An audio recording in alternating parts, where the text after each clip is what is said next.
isang kulungan bakal ay may taong malungkot umiiyak. Ang tanong niya sa sarili ay kailan magigisna ng liwanag.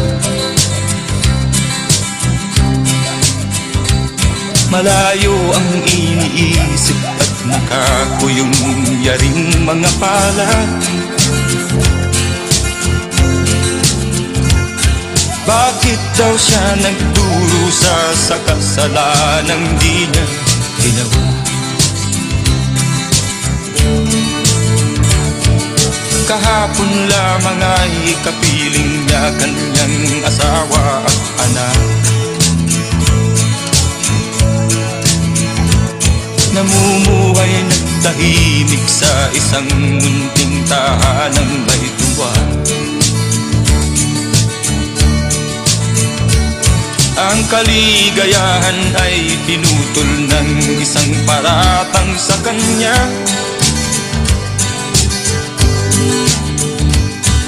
Siya daw ang may sala sa isang krimen na di naman niya ginawa.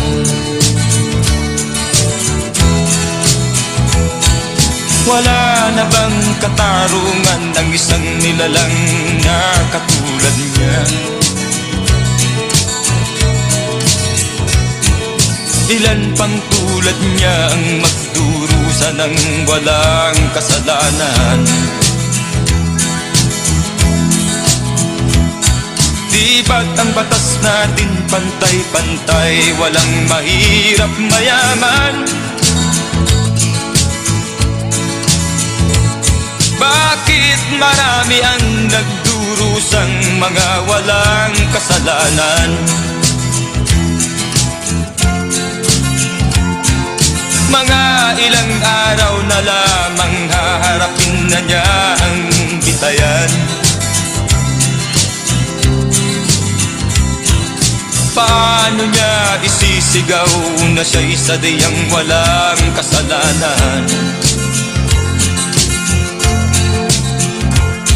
Tanging ang Diyos lamang ang siyang saksi at siyang nakakaalam. Diyos na rin ang siyang bahalang maningil kung sinong may kasalanan. Dumating na ang araw, haharapin na niya kanyang kamatayan.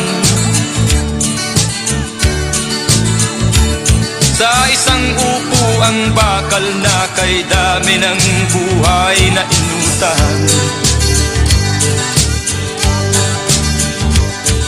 O ang batas ng tao kung minsan ay di mo maintindihan.